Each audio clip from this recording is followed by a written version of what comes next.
Hello दोस्तों, स्वागत है आप सभी लोगों का रिजल्ट गुरु पर। और चलिए शुरू करते हैं आज की वीडियो को और जानते हैं कुछ इंपॉर्टेंट चीजें, सिलेबस, एग्जाम पैटर्न, इन सारी चीजों के बारे में कुछ इंपॉर्टेंट चीजें डिस्कस करेंगे, जो जो चेंजेस हैं उन्हें। तो इस वीडियो को शुरू करते हैं दोस्तों। और लेकिन सबसे पहले आपको कुछ इंपॉर्टेंट डेट्स बताना चाहूंगा जो एसएससी ने दी हुई है भाई इस बार। डेट्स कौन कौन सी है? पहली तो ये फॉर्म आया कब है, तो फॉर्म आया आपका 3/4/2023 को, यानी कि 3 अप्रैल को। भरा कब तक जाएगा यहाँ पर देख सकते हैं आप। लास्ट डेट जो फॉर्म भरने की है वो है 3/5/2023, लेकिन आप लोग ये फॉर्म जो है ये 28/4/2023 तक भर लेंगे। क्यों भर लेंगे? उसके बाद साइट बिजी हो जाती है भाई, फिर फॉर्म भर नहीं पाते हो। चालान जो डाउनलोड कर सकते हो 4 तारीख तक कर सकते हो। यूपीआई से किसी का पेमेंट फंस जाए, कई बार पेमेंट फंस जाता है और कहता है कि 48 आवर्स बाद आप दोबारा ट्राई करेंगे, तो भाई एकदम चालान डाउनलोड कर लेना, ठीक है। जो लास्ट में भरने वाले बच्चे हैं, जो शुरुआत में भरने वाले बच्चे हैं, वो पहले इतने जागरूक हैं, उनके साथ ऐसी दिक्कत होगी तो उनके पास बहुत टाइम होगा। तो 4 तारीख तक चालान डाउनलोड कर लेना। और भैया आप जो चालान भर सकते हो 5 तारीख तक भर सकते हो। करेक्शन की डेट भी दी हुई है। क्या कह रहा है कि अगर फॉर्म में गलती हो गई तो वो भी ठीक कर सकते हो। कब कर सकते हो? 7 से लेकर के 8 तारीख के बीच में वो गलती भी सही कर सकते हो। तो इस डेट को भी बहुत इंपॉर्टेंट तरीके से ध्यान रखना, 7 से ले और 8 तारीख को, ठीक है जी। ऑनलाइन पेमेंट होगा इसके अंदर। अब टेंटेटिव शेड्यूल क्या है? जुलाई 2023 का है, जो आपका दे रखा है कि मिड ऑफ जुलाई में एग्जाम हो सकता है। तो 99.9% चांसेस है मिड ऑफ जुलाई आपका एग्जाम हो जाएगा। अगर बात करें एसएससी के अंदर पोस्ट कौन कौन सी है, तो देखोगे आप लोग कि आपके यहाँ पर एसएससी के अंदर जी ये 2.1 जो है पॉइंट, उसके अंदर दिया हुआ है नोटिफिकेशन का। लेवल 8 से लेकर के हमारे पास लेवल 4 तक की जॉब्स है। लेवल 8 कौन सी है जी? असिस्टेंट ऑडिट ऑफिसर और असिस्टेंट अकाउंट्स ऑफिसर, जो कि कहां पर है जी? कैग के अंदर आते हैं, सीएजी के अंदर आते हैं, डिपार्टमेंट ऑफ कैग के अंदर आते हैं जी, ठीक है। ये कौन सी है? दोनों की दोनों ग्रुप बी की नॉन गैजेटेड मिनिस्ट्रियल पोस्ट है एक। दोनों नॉन मिनिस्ट्रियल पोस्ट है, गैजेटेड सॉरी। 18 से 30 जो है इनकी एज लिमिट है। अगर आप 18 से 30 के बीच के हो तो भर सकते हो। बाकी कैटेगरीज के अंदर जो है एज रिलैक्सेशन है, उन एज रिलैक्सेशन को अगर आप मीट कर रहे हो तो अभी आप इन्हें भर सकते हो। लेवल 7 की जॉब्स की बात करें तो यहाँ पर कुछ अच्छी जॉब्स मिलती हैं देखने के लिए। ज्यादातर जो जॉब्स हैं यहाँ पर उनकी जो एज लिमिट है वो 18 से 30 साल है, ठीक है जी। एक दो जॉब्स जो है उनकी कुछ अलग भी है, जैसे 18 से 30 भी है, 20 से 30 भी है, और आपकी 30 एक एज ग्रुप ये भी है 18 से 32 का। लेकिन ये 18 से 32 वाला ग्रुप जो है ये पे लेवल 6 में आता है। कौन सा है जी? जेएसओ का है। जेएसओ जूनियर स्टैटिक ऑफिसर, कहां पर? Ministry of statics and programme implementation, ठीक है जी। ग्रुप बी की पोस्ट है। कुछ इंपॉर्टेंट पोस्ट की बात करूं तो असिस्टेंट सेक्शन ऑफिसर, ठीक है जी। ये अदर बहुत सारी मिनिस्ट्रीज में मिलता है और काफी पावरफुल है भैया ये पोस्ट भी। इसके अलावा देखो तो आपको इंस्पेक्टर मिल जाता है सेंट्रल एक्साइज में, इंस्पेक्टर इनकम टैक्स में, इंस्पेक्टर है जी ये, फिर प्रिवेंटिव ऑफिसर कह सकते हो आप, जहां पर भी पोर्ट्स या फिर कार्गो का इनटेक या आउटलेट होता है, एक्सपोर्ट इंपोर्ट होता है कार्गो का, जहां पर इंस्पेक्टर है आपका एग्जामिनर, ठीक है जी। ये भी कार्गो से रिलेटेड है। सब इंस्पेक्टर है भैया आपका सेंट्रल ब्यूरो ऑफ इन्वेस्टिगेशन के अंदर। इसमें एज आपकी 20 से 30 साल मांग रहा है, ठीक है जी। बाकी सारे जो अदर ये थी इनकम टैक्स के अंदर, सेंट्रल एक्साइज के अंदर, प्रिवेंटिव ऑफिसर, इन सब के अंदर 18 से 30 एज ग्रुप मांग रहा है। फिर 18 से 30 एज ग्रुप ही मांग रहा है इंस्पेक्टर पोस्ट के अंदर, और इंस्पेक्टर के अंदर कहां पर? Central bureau of narcotics, narcotics के अंदर। ऐसी कुछ और इंपॉर्टेंट पोस्ट भी है, जैसे ऑडिटर की पोस्ट के अंदर 18 से 27 का एज ग्रुप मांग रहा है। पीएस से जो पोस्टल असिस्टेंट या सोर्टिंग असिस्टेंट की पोस्ट है, जो पहले सीएचएसएल में होती थी, इसी बार सीएचएल सीजीएल में आई है, ग्रुप सी की ये पोस्ट है। इसमें 18 से 27 मांग रहा है, ठीक है जी। टैक्स असिस्टेंट में वही मांगता है, 18 से 27 मांगता है। और नार्कोटिक्स में भैया आपके सब इंस्पेक्टर के लिए, इंस्पेक्टर के लिए 18 से 30, ठीक है जी। और सब इंस्पेक्टर के लिए नार्कोटिक्स के अंदर कितनी मांगता है? 18 से 27 मांगता है। सब इंस्पेक्टर की ग्रुप सी की पोस्ट है, और इधर देखोगे आप लोग इंस्पेक्टर की जो है ये ग्रुप बी की पोस्ट है। ये कुछ इंपॉर्टेंट पोस्ट हो जाती है। अब इनके लिए अलग अलग क्वालिफिकेशंस भी हैं। अब वैकेंसीज की बात करें तो इन टोटल वैकेंसीज जो है वो आपकी निकल कर आई है, जो अभी तक एसएससी ने कही नोटिफिकेशन में, 7500 वैकेंसीज, यानी कि 7500 के करीब जो है वैकेंसीज हैं आपकी। अब जो बच्चे मान के चल रहे हो भाई ये वैकेंसीज जो है हमारी 10,000 हो जाएंगी, हमारी वैकेंसीज 12 हो जाएंगी, हमारी वैकेंसीज 13,000 हो जाएंगी या 15, भाई तुम लोग तैयारी छोड़ने की तैयारी करो फिर तो। क्योंकि अगर एसएससी ने कह दिया कि हमारी वैकेंसी जो है वो 7500 है, तो हम लोग इस बात पे तैयारी करेंगे। 7500 वैकेंसी बढ़ गई, वेल एंड गुड। नहीं पड़ी तो हम लोग प्रिपेयर्ड हैं पहले ही, ठीक है। तो ये मान के तैयारी शुरू करो कि 7500 है, अपनी साइकोलॉजी उसी हिसाब से बनाओ पेपर के लिए। एज लिमिट्स की बात करें तो जो भी एज लिमिट्स हैं आपकी वो 1 अगस्त 2023 से काउंट होंगी। 18 से 27 वालों के लिए एज लिमिट क्या होगी? 2 अगस्त 1996 से 1 अगस्त 2005। 20 से 30 वाली जो ये पोस्ट है इसके लिए क्या है एज लिमिट भैया? 2 अगस्त 1993 से 1 अगस्त 2003। 18 से 30 वाले एज ग्रुप्स की पोस्ट के लिए आपकी 2 अगस्त 1993 से 1 अगस्त 2005, और 18 से 32 वालों के लिए भैया आपकी 2 अगस्त 1991 से लेकर के 1 अगस्त 2005, ये आपकी एजेस होंगी। एज रिलैक्सेशन आप लोग इसमें ऐड कर सकते हैं, नोटिफिकेशन में बहुत क्लियरली लिखे हुए हैं। अगर डॉक्यूमेंट वेरिफिकेशन डीवी की बात करूं, तो जो आपके कैटेगरी सर्टिफिकेट्स हैं भाई, हाँ जी, कैटेगरी सर्टिफिकेट्स देखो, सबसे इंपॉर्टेंट बात रखना याद, ओबीसी, ईडब्ल्यूएस, इन दोनों के लिए मोस्ट इंपॉर्टेंट, प्लस हाँ एससी एसटी, ये कैटेगरी सर्टिफिकेट्स जो हो गए भाई, आप लोग याद रखेंगे जब तक आपका फॉर्म खत्म हो रहा है, यानी कि कब तक, 3 मई 2023, इससे पहले का आपके पास कैटेगरी सर्टिफिकेट होना चाहिए।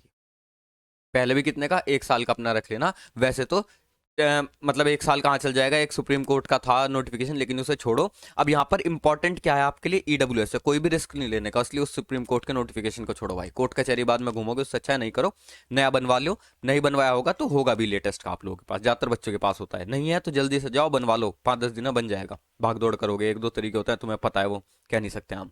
ईडब्ल्यूएस वाले ध्यान रखना भाई, जो फाइनेंशियल ईयर होता है हमारा, वो कब से कब तक चलता है, 1 अप्रैल से लेकर के 31 मार्च तक चलता है फाइनेंशियल ईयर, ठीक है, वित्तीय वर्ष। अब इसके बीच का होना चाहिए, तो इस बार क्या हुआ है, 31 मार्च 2023 को ये वाला वित्तीय वर्ष खत्म हो गया, और 1 अप्रैल 2023 से लेकर के 31 मार्च 2024 वाला शुरू हो गया, तो आपको ईडब्ल्यूएस का सर्टिफिकेट नया बनवाना है। इंपॉर्टेंट, मोस्ट इंपॉर्टेंट ईडब्ल्यूएस वालों के लिए, वरना भाई नौकरी पता है कब जाएगी, टायर 1 दे लोगे, टायर 2 दे लोगे, पोस्ट प्रेफरेंस भर लोगे, पोस्ट प्रेफरेंस मिल जाएगी, फाइनल रिजल्ट आ जाएगा, फिर अपने डिपार्टमेंट में जाओगे, वहां पर आपका डीवी होगा, और वो कह देंगे जाओ भैया bye bye, have a nice day, वहां जाके नौकरी छूटेगी। तो इसलिए ईडब्ल्यूएस वाले खास ध्यान रखें। चलिए आगे चलते हैं, असेंशियल एजुकेशन क्वालिफिकेशंस की बात करेंगे, जो कि कब से काउंट होंगी, 1 अगस्त 2023। अच्छा, जितने भी ये पॉइंट है जो इधर लिखा हुआ ना, 8 वगैरह जितने पीछे लिखे हुए थे, जैसे पिछले पॉइंट में देखोगे यहाँ पर 8.9 लिखा हुआ था, तो ये 8वें सेक्शन के 9वां पॉइंट है, आपको नोटिफिकेशन मिल जाएंगे अगर आपको डाउट हो गुरुजी लाए कहाँ से। तो जो असिस्टेंट ऑडिट ऑफिसर और अकाउंट ऑफिसर एओ वाली पोस्ट है, इसके लिए एसेंशियल क्वालिफिकेशन क्या है भैया, आपकी बैचलर्स डिग्री होनी चाहिए, कोई अलग क्वालिफिकेशन नहीं है। लेकिन क्या होता है, आपका मेरिट जो लगती है अलग अलग लगती है, 4 मेरिट लगेंगी आपकी। एक मेरिट कौन सी लगेगी, एक मेरिट लगेगी एओ की, अकाउंट्स ऑफिसर और ऑडिट ऑफिसर। एक मेरिट लगेगी जेएसओ की, जूनियर स्टैटिक ऑफिसर।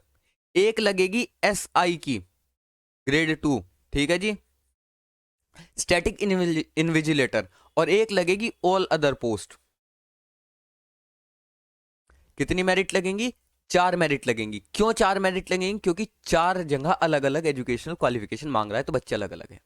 एओ की सुन ली, इसके बाद इसमें डिजायरेबल भी हैं कुछ चीजें, लेकिन वो आपको जरूरी नहीं है। अब एओ में कहोगे आप सर ऑल अदर पोस्ट में भी तो बीए मतलब ग्रेजुएट डिग्री मांग रहा था, तो एओ की अलग कैसे होगी, एओ की अलग ऐसे होगी भाई कि जब आप लोगों की ट्रेनिंग हो रही होगी, उस वक्त आपको एक असिस्टेंट ऑडिट ऑफिसर लगने के लिए एक एग्जाम देना होगा, जिसका नाम है सबऑर्डिनेट ऑडिट या फिर अकाउंट सर्विस एग्जामिनेशन। जब आप इस एग्जाम को दे लोगे तभी आप लोग इस पोस्ट पर असाइन होगे, ठीक है, इसलिए ये अलग है। जूनियर स्टैटिक ऑफिसर भाई, या तो आपके पास 60% मार्क्स हो मैथ्स में 12th के अंदर, या फिर आपके पास statistics one of the subject रहा हो बैचलर्स डिग्री में। अब स्टैटिक इन्वेस्टिगेटर की बात करो अगर, तो इसके अंदर इंपॉर्टेंट ये है कि आपके पास स्टैटिक्स जो है वो 6 के 6 सेमेस्टर में रही हो, इससे पहले जीएसओ के अंदर 1 सेमेस्टर में। यहाँ पे 6 के 6 सेमेस्टर में स्टैटिक्स रही हो ग्रेजुएशन के अंदर, यानी कि आपके यूजी अंडर ग्रेजुएट कोर्स में। Research assistant in national human rights commission, NHRC, ठीक है जी। एसेंशियल क्वालिफिकेशंस क्या है भैया, यहाँ पर bachelors degree from recognized university और इंस्टीट्यूशन। डिजायरेबल क्वालिफिकेशंस में degree in law human rights from a recognized university, minimum 1 year research experience in any recognized university और रिकॉग्नाइज्ड रिसर्च इंस्टीट्यूशन। ये डिजायरेबल क्वालिफिकेशन है, इसलिए ये एक अलग कैटेगरी बना दी। अब 5वीं कैटेगरी हम सब की प्यारी ऑल अदर पोस्ट, जिस पर हम लोगों को मेन टारगेट रखना है भाई। अगर आपके पास इनमें से कुछ और अदर इंपॉर्टेंट क्वालिफिकेशन मांग रहा है वो है, तो उन पोस्ट के लिए भी जाओ, लेकिन फिर भी मेन टारगेट आपका कौन सा रहेगा, यही पोस्ट रहेगी।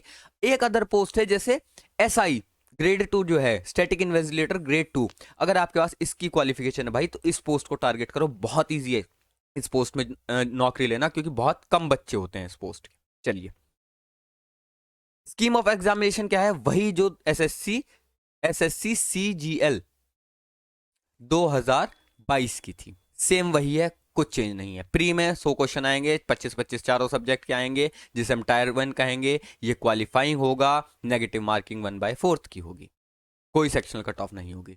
टायर 2 जिसके नंबर जुड़ेंगे, ठीक है जी। इसमें से आपका पेपर 1, 2 पेपर होंगे, मॉड्यूल 1 मॉड्यूल 2। मॉड्यूल 1 के अंदर मैथ्स रीजनिंग आएंगी, मॉड्यूल 2 के अंदर इंग्लिश और जीएस आएंगी, ठीक है जी। दोनों के कितने कितने सवाल आएंगे ये आप लोग सब जानते हैं, ठीक है, बताने की कोई नई बात है नहीं इसमें। तो चलिए आगे चलते हैं, 60-60 सवाल आएंगे, बताने की क्या बात है। चलो, फिर बहुत लोग कमेंट मारने लग जाते हैं ना नीचे। तो ये देख लो, हो गया 1/4 की नेगेटिव मार्किंग। इसे क्लियर करोगे, कहाँ पहुंचोगे, टायर 2 के अंदर पहुंचोगे। टायर 2 में पहला सेक्शन होगा, ठीक है जी। ये मॉड्यूल हो गया पेपर 1 जो हो गया आपका, इसका पेपर 1 ही हो गया, मतलब टायर 2 के अंदर। इसके अंदर देखेंगे आप लोग भैया, मॉड्यूल 1 जो है मैथमेटिक्स आएगा, रीजनिंग आएगी, जनरल इंटेलिजेंस आएंगी, 30-30 क्वेश्चन, 60 क्वेश्चन, 3 नंबर के 180 नंबर। नेगेटिव मार्किंग जो होगी 1/3 की, यानी कि अगर आप क्वेश्चन सही करते हो तो मिलते हैं आपको 3 नंबर, और क्वेश्चन गलत करते हो तो आपका जाता है 1 नंबर, ठीक है जी। इसके बाद इंग्लिश के 45, जीएस के 25 सवाल होंगे, टोटल सवाल 70 हो गए। इसके साथ एक सवाल 3 नंबर का, 310। यहाँ पर भी नेगेटिव, अगर आप सही करते हो सवाल को तो आपको कितने मिलेंगे, 3 नंबर, और गलत करते हो तो कितना जाएगा, -1 नंबर, ठीक है। टोटल पेपर कितना हो गया, 390 नंबर का हो गया। कितने का हो गया भाई, 390 नंबर का हो गया। अब यहीं पे जो जेएसओ वाले, ये जेएसओ और स्टैटिक इन्विजिलेटर वाले बच्चे हैं, एसआई वाले बच्चे हैं, इनका एक पेपर और होगा 100 क्वेश्चन का, यानी कि टोटल 200 नंबर का। तो जो उनकी कट ऑफ बनेगी हर पोस्ट के लिए, नॉर्मल एओ वगैरह सब के लिए, इन सब के लिए कितने में से बनेगी, 390 में से बनेगी। उनके लिए कितने में से बनेगी, उनके लिए बनेगी 590 में से, ठीक है। 2 कट ऑफ्स बनेंगी आपकी। चलिए आगे चलते हैं, ठीक है। यहीं पर हम देखते हैं कि कंप्यूटर बेस्ड भी होगा, जिसके अंदर हमारे कितने क्वेश्चंस आने हैं, 20 क्वेश्चन आने हैं भाई। और इस बार कंप्यूटर ढंग से पढ़ के जाना, इस बार में हालत देख ली होगी आपने। एक क्वेश्चन 3 नंबर का, तो टोटल 60 नंबर ये। लेकिन ये क्या है, क्वालिफाइंग इन नेचर है, बट इसकी जो मेरिट है वो बनती है बाद में चल करके। पढ़ा होगा आपने, इस बार भी देखा होगा। क्यों, क्योंकि भैया कुछ पोस्ट है जिनके अंदर कंप्यूटर मांग रहा है, तो कंप्यूटर की मेरिट हाई या लो जाने के चांसेस रहते हैं। तो कंप्यूटर पे ध्यान देना, भले ही नंबर नहीं जुड़ेंगे लेकिन मेरिट बनेगी इसके ऊपर एक अलग से, उसके हिसाब से सिलेक्शन होगा।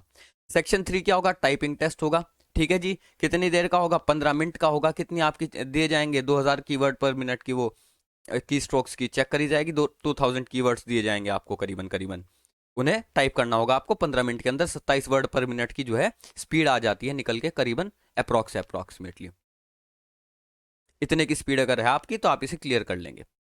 पेपर 2 जो है स्टैटिक्स का होगा, ठीक है जी भैया। स्टैटिक्स का बताया था 100 नंबर का होगा, फिर उसके बाद वो 100 क्वेश्चंस का होगा। और दूसरा पेपर 3 एक होता है general studies, finance and economics का। ये भी कितने का है, 100 क्वेश्चन का पेपर है, 200-200 के ये हो जाएंगे, ठीक है जी। चलिए आगे चलते हैं। मोड ऑफ सिलेक्शन की बात करें तो, मोड ऑफ सिलेक्शन बात करें तो जो टायर 2 है भैया, इसके अंदर क्या है आपका, कुछ वो है सेक्शनल क्वालिफिकेशन है, जैसे कि यूआर के लिए 30%, ओबीसी और ईडब्ल्यूएस के लिए 25%, ऑल अदर के लिए 20%। अगर यहीं पर बात करो आप किसकी, मैक्सिमम परसेंटेज एरर डी, जो टाइपिंग टेस्ट है उसके अंदर, तो यूआर वाले 20% कर सकते हैं, ओबीसी ईडब्ल्यूएस वाले 25%, और all other SC ST EWS या फिर हैंडीकैप्ड या फिर एक्स सर्विसमैन वो सब 30% कर सकते हैं एरर। अच्छा, यहाँ पर एरर ध्यान रखना, कुछ पोस्ट ऐसी हैं जिनमें आपको एरर परसेंटेज जिनमें कम मांगेगा, तो कोशिश करना कि आप लोगों की एरर परसेंटेज जो है वो 1% से लेकर के 2% के बीच में ही जा रही हो। चलिए आगे चलते हैं। और एक चीज अब लास्ट में इंपॉर्टेंट बताऊंगा भाई, कि जो हमारा पेपर है इसमें वैकेंसीज पिछली बार से कम है, तो इस बार जो कट ऑफ जाएगी, हाँ जी तैयारी आप लोग अभी शुरू कर देंगे, इस बार जो कट ऑफ जाएगी वो क्या जाएगी, हाई जाएगी। कितनी हाई जाएगी, इस बार से हाई जाएगी। जैसे इस बार 114 117 ऐसे बच्चे क्वालिफाई कर रहे थे कैटेगरी वाइज, तो भाई इस बार आप लोग याद रख के चलना, अगर आपको प्री क्वालिफाई करना है तो आप लोग अप्रोक्सीमेटली मान के चलेंगे कि आप लोग 135 प्लस में रहेंगे। 135 प्लस में रहोगे तो भाई सेफ रहोगे, ठीक है। और यही अगर आप लोग कवर अप करते करते पहुंच जाते हो 160 प्लस, तो आप लोग एएओ, ऑडिट ऑफिसर और अकाउंट ऑफिसर, ऑडिट और अकाउंट्स ऑफिसर, इन दोनों की कट ऑफ्स के लिए भी क्वालिफाई कर जाओगे, फिर इनकी हायर कट ऑफ लगती है। तो अगर इन दोनों को टारगेट कर रहे हो भाई, तो आप कोशिश करना 160 165 से ऊपर पहुंचो, और नॉर्मल जनरल के लिए क्वालिफाई करना चाह रहे हो तो 135 से ऊपर का टारगेट मिनिमम मान के चलना, तभी क्वालिफाई हो पाएगा टायर 1, इसमें कोई सोचने की बात नहीं है। ठीक है जी, चलिए इस सी के साथ इस वीडियो खत्म करते हैं। अब मिलेंगे आप लोगों से दोस्तों हम लोग अपनी नेक्स्ट वीडियो के अंदर।